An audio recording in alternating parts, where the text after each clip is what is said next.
सभी विद्यार्थियों का पुनः एक बार आपके अपने इस YouTube चैनल में बहुत बहुत स्वागत है। अर्धवार्षिक परीक्षा का आज हम ये पेपर देख रहे हैं जो बूंदी जिले में आयोजित हुआ था। जी हाँ, बूंदी जिले में जो अर्धवार्षिक परीक्षा का पेपर 12वीं कक्षा का हिंदी अनिवार्य का आयोजित हुआ था, उसी को आज हम यहाँ देख रहे हैं। वीडियो अंत तक देखिए, क्योंकि हो सकता है इसमें से कुछ प्रश्न आपके अब होने वाले हिंदी के पेपर में मिल जाएं और बोर्ड परीक्षा की दृष्टि से भी ये बहुत इम्पोर्टेंट है। शुरू करते हैं आज का वीडियो। खंड है आपके, देखिए सबसे पहला प्रश्न है अपठित गद्यांश का। इस अपठित गद्यांश में से जो ऑब्जेक्टिव टाइप प्रश्न पूछे गए हैं उसको हमें करना है। पहले इस गद्यांश को 2-3-4 बार अच्छा पढ़ लेना है, उसके बाद हम जो है इसके उत्तर देखेंगे।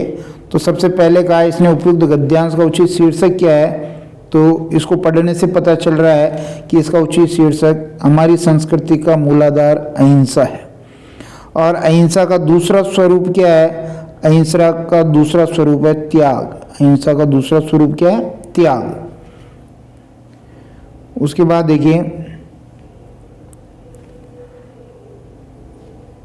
मानव जीवन के लिए क्या आवश्यक है? मानव जीवन के लिए सत्य और अहिंसा आवश्यक है। मानव जीवन के लिए क्या आवश्यक है?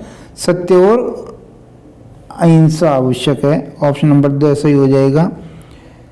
लोकतंत्र का क्या अर्थ है? लोकतंत्र का अर्थ इसमें आया है व्यक्ति की पूर्ण स्वतंत्रता, लेकिन साथ में इसको भी जोड़ दिया है, इसलिए व्यक्ति की पूर्ण स्वतंत्रता करेंगे जिसमें सामूहिक और सामाजिक एकता हो। और भारतीय संस्कृति का मूलाधार क्या? भारतीय संस्कृति का मूलाधार है अहिंसा। ये अपठित गद्यांश के ऑब्जेक्टिव टाइप प्रश्न थे। अपठित काव्यांश के भी हम ऑब्जेक्टिव टाइप प्रश्न देखेंगे। पंत की ये कविता है, ये जो लगा रखी है आ धरती कितना देती है, तो इसको पढ़ने पर अपने को पता चलेगा कि पैसे उगते नहीं हैं, बीज डाला जाता है धरती में, वो उगता है। पहला प्रश्न, कवि ने धरती में किसके बीज बोए हैं? कवि ने धरती में सेम के बीज बोए हैं। कवि ने लोगोस धरती में क्या बोया था? लोगोस उसने पैसे बोए थे। फिर आगे देखिए,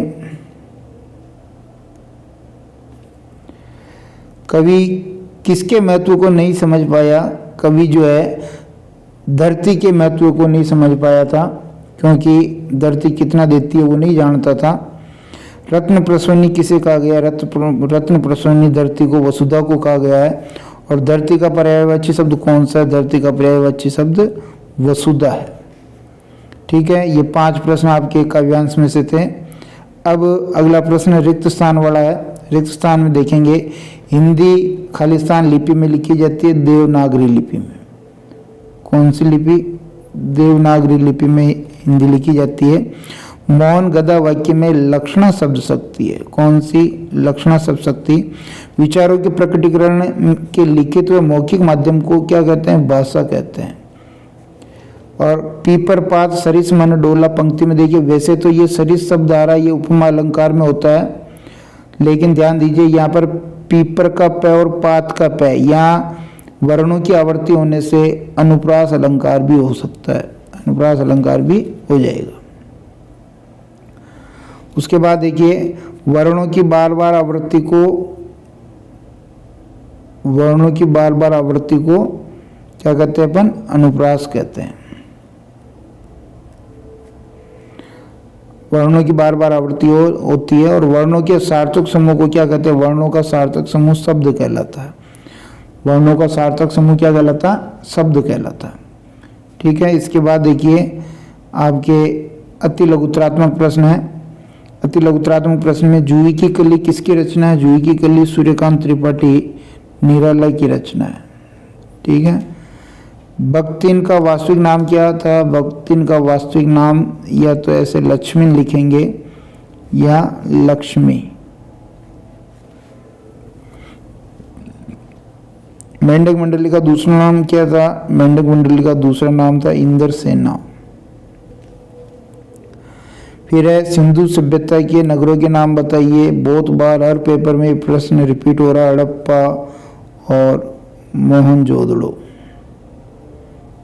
हड़प्पा और मोहनजोदड़ो। फिर ये कह रहा है कि ककार कितने होते हैं, ककार 6 होते हैं। कौन कौन से 6 ककार के नाम लिखना है, क्या, कौन, कब और कहाँ। ये तो वस्तुनिष्ठ ककार होते हैं, और कैसे और क्यों ये डिस्क्रिप्टिव होते हैं, विवरणात्मक ककार होते हैं। ये 6 ककार हो गए। फिर आगे देखिए, ये कुछ पारिभाषिक शब्द दे रखे हैं, इनको आपको सही करना है। एबिलिटी यानी योग्यता या पात्रता, योग्यता या पात्रता कर सकते हैं। और इकोनॉमी यानी अर्थव्यवस्था, अर्थव्यवस्था।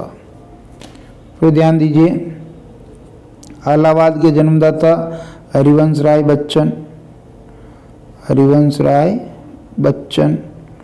और पहलवान लुट्टन सिंह का गुरु कौन था, ढोल या ढोलक। ठीक है। इसके बाद देखिए, यहाँ से आपके लघुत्तरात्मक प्रश्न 2-2 अंक के शुरू हो जाते हैं। सबसे पहले देखिए, समाचार लेखन में इंट्रो किसे कहते हैं। आप जानते हैं कि जो ये उल्टा पिरामिड शैली होती है, ये उल्टा पिरामिड शैली को 3 भागों में बांटते हैं। ये इंट्रो, ये बॉडी और ये समापन। तो इंट्रो में जो है खास बात समाचार की पहले ही आ जाती है, अर्थात इसमें क्लाइमैक्स छिपाया नहीं जाता, इंट्रो में क्लाइमैक्स को बता दिया जाता है। फिर आगे देखिए, निराला की बादल राग कविता का प्रतिपाद्य क्या है।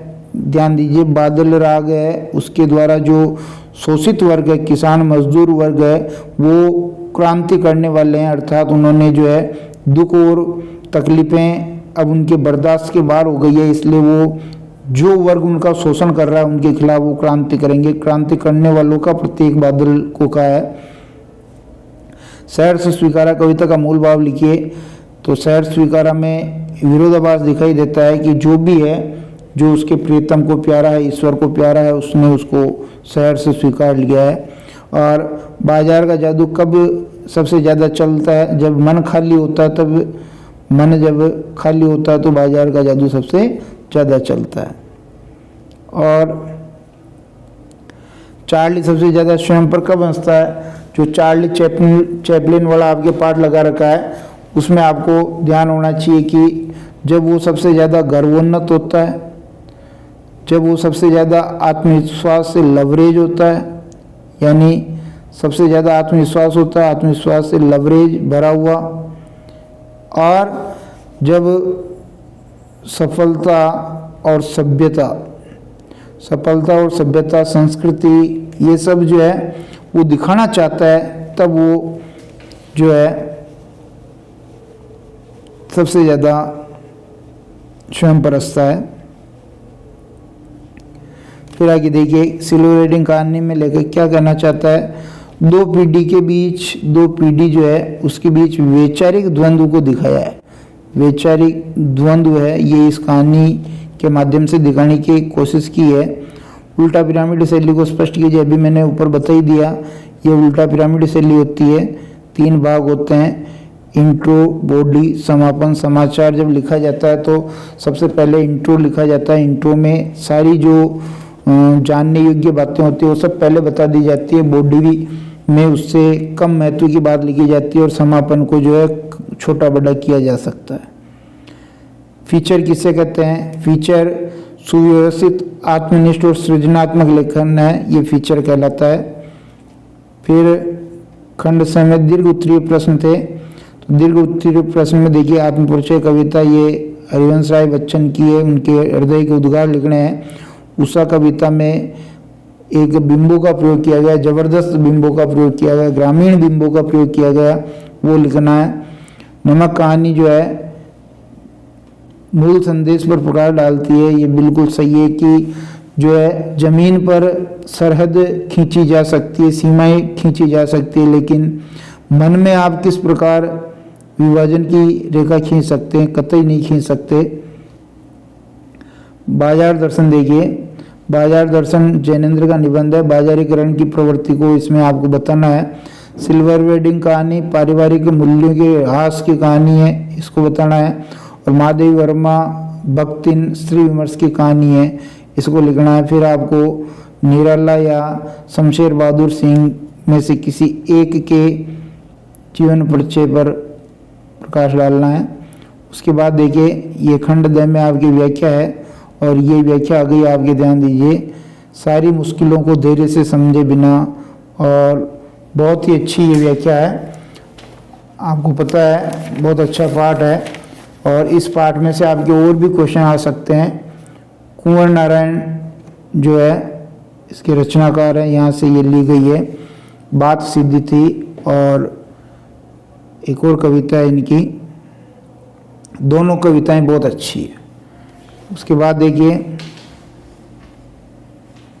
शरद आया पुलों को पार करते हुए, जो पतंग कविता है आलोक धनवा की, वहाँ से ये ली गई है। उसके बाद देखिए हजारी प्रसाद द्विवेदी का जो सीरीज का फूल है, वहाँ से ये व्याख्या ली गई है। और ये लुटन सिंह पहलवान की ढोलक फणीश्वर नाथ रेणु, वहाँ से ये व्याख्या ली गई है। तो व्याख्या अच्छी तरह करनी, प्रसंग लिखना, संदर्भ लिखना, व्याख्या और विशेष भी लिखने होते हैं। फिर आपको अर्धवार्षिक परीक्षा की तिथि परिवर्तन में एक विज्ञप्ति लिखनी है, और कोरोना काल में चिकित्सा विभाग को कोरोना के घर घर सर्वे करने के लिए एक पत्र लिखना है। फिर ये निबंध है, इस निबंध को मैंने आपको कुछ इंपॉर्टेंट निबंध बता रखे हैं, ध्यान दीजिए। उसमें से ही है ये पहला निबंध देखिए, महिला सशक्तिकरण, ये बता रखा है। एक राष्ट्र निर्माण में छात्रों का योगदान, ये भी बता रखा है। एक मनरेगा और कोरोना महामारी। तो लगभग अपने इम्पोर्टेंट प्रश्नों में से प्रश्न मैच कर रहे हैं। आप निश्चित रूप से चैनल देखते रहेंगे तो आपको फ़ायदा होगा। बोर्ड परीक्षा में बहुत अच्छे अंक आएंगे। धन्यवाद।